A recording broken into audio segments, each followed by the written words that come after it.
En el Perú existen varias zonas de bosques nubosos, entre ellas la región de Oxapampa en el departamento de Pasco. Es aquí, a 2.500 metros sobre el nivel del mar, que conversamos con Eduardo de la Cadena, quien dirige junto con su esposa Ingrid Mayer un proyecto de conservación de bosques de montaña llamado Ulcumano Ecoloch. Eduardo nos habló de la humedad, del sudor de los árboles y de la importancia de los musgos para almacenar el agua de los ríos voladores en la Amazonía. Bueno, primero que nada tenemos justamente ese tipo de ciclo del agua en los bosques de nubes es poco conocido, ¿no? Porque generalmente todo lo que nos enseñan es el ciclo del agua con la visión costera, ¿no? Donde el agua del mar se evapora, se condensa, va a los Andes y retorna en forma de ríos a la costa. Nunca nos enseñan y no sabemos en realidad en ninguna parte de ecología, biología, lo que fuera, cualquier curso del colegio, nos enseñan el ciclo del agua visto desde el punto de vista del otro lado de la vertiente de la montaña, ¿no? De la cordillera de los Andes, ¿no? Que vienen a ser los bosques de nubes.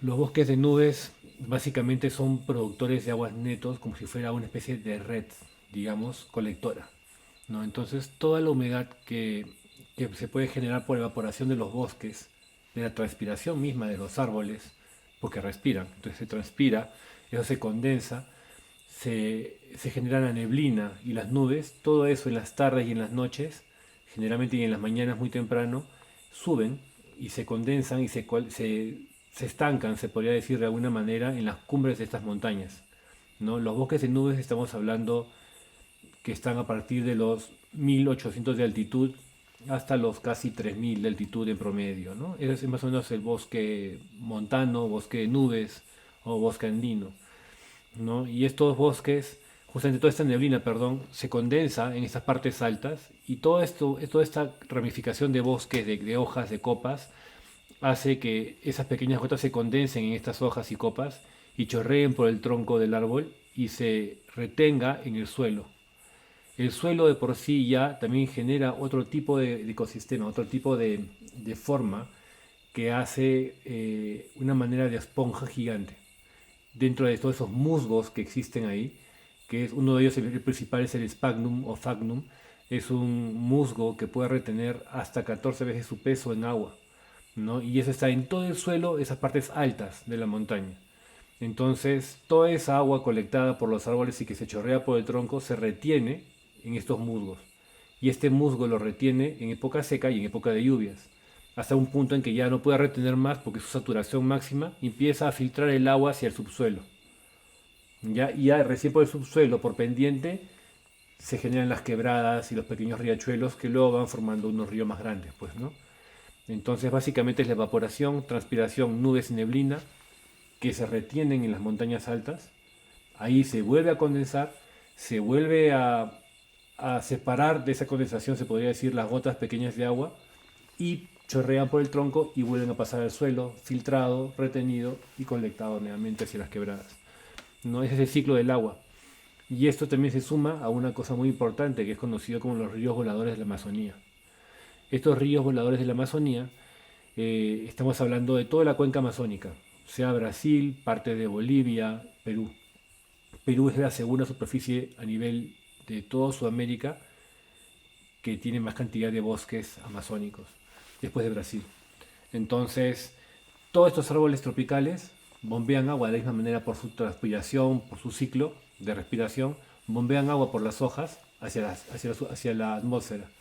Y estas pequeñas microgotas también se van condensando a manera de agua flotante y todo el viento del Atlántico sopla hacia la cordillera de los Andes y se lleva esa agua flotante, se podría decir, hacia la cordillera. Por eso que tiene una corriente y es agua, le llaman río por eso, no es un río volador porque está en el aire. Y se lleva esta agua hacia la cordillera de los Andes nuevamente y al momento de llegar ahí choca en las partes frías y altas, se condensa de manera y se vuelve otra vez lluvia y baja hacia el sur, ¿no? Entonces, también parte de este ciclo es para la búsqueda de nubes como Oxapampa, también dependen de ese tipo de río volador. Entonces, si la tasa de cantidad de bosque o superficie de bosque en la Amazonía se reduce la tasa también de agua que luego va a volar hacia los centros, hacia los Andes centrales, ¿no? Y que luego proporciona agua en la zona, ¿no? Entonces todo tiene que ver una con otra, ¿no? no solamente ese clima local, sino también tiene que ver ya con algo mucho más grande, que es toda la Amazonía, ¿no? Entonces son dos cosas que se complementan en realidad.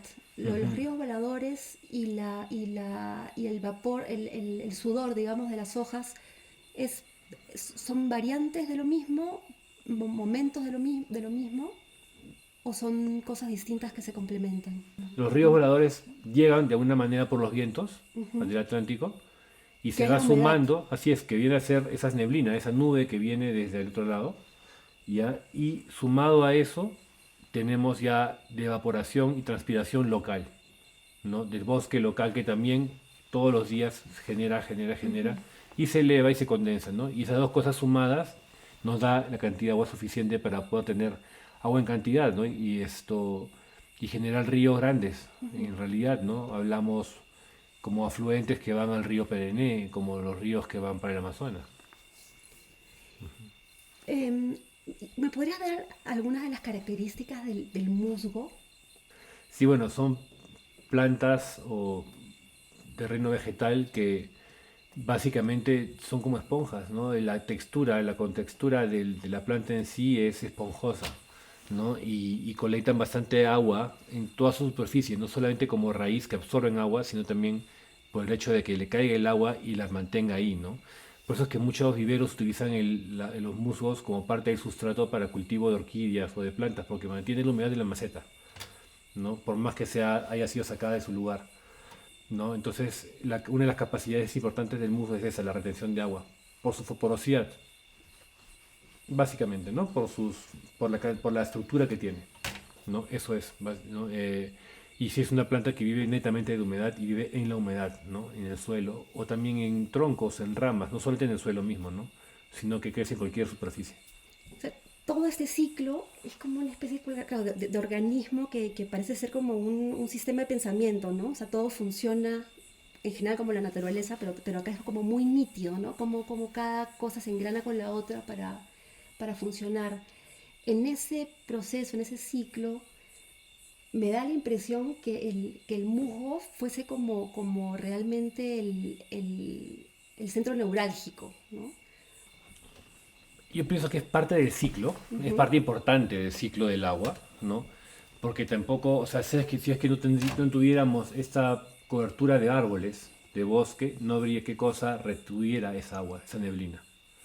Es como una malla, así como en muchas partes de la costa están haciendo, fabricando, colocando unas mallas, unas redes en las partes altas del desierto para capturar la neblina que llega de la costa y tener agua en las partes desérticas. Es lo mismo, esa es una copia, digamos, de esto natural que es el bosque. Entonces, el bosque en sí, la cobertura boscosa como árboles y todo lo que viene en conjunto, porque hablamos de plantas epífitas que viven en las copas de los árboles, helechos, bromelias, musgos, líquenes, ¿no? Todas estas plantas que están en los árboles, en los troncos, en las ramas, aumentan la superficie de captura de agua. No solamente es el árbol como copa, como hojas, sino también es todo el conjunto de resto de cosas que están colgando o puestas en las ramas que aumentan esa superficie para que a mayor superficie la neblina pasa y más agua se retiene en el árbol y luego eso chorrea hacia el suelo. Entonces, en realidad yo pienso que hay dos componentes. Uno es la captura, que es eso, y otro es la retención. Porque si no hubiera tampoco ese musgo, el agua chorrearía directamente al suelo y, no tendríamos tal vez en algunas épocas la constancia del agua y la calidad de agua que tenemos. Porque el musgo lo que hace es retener en época de lluvias todo lo que puede y te suelta esa agua en época seca, cuando no llueve. Y entonces te asegura un flujo constante de agua en las quebradas, pero a la vez filtra esa agua. Entonces llega limpia y no hay una erosión en el suelo por lluvia o lo que fuera, que al final, si no hubiera esa cobertura en general, también con una lluvia fuerte en época de lluvias tendríamos deslizamientos, erosión en el suelo, mucha cantidad de agua en las quebradas, pero sucia, ¿no? Y en época seca no tendríamos nada, ¿no? Entonces, en verdad es un conjunto, o sea, depende uno del otro. O sea, los dos son parte de, mejor dicho, que son importantes, ¿no? La cobertura boscosa como tal y los musgos como su función retenedora.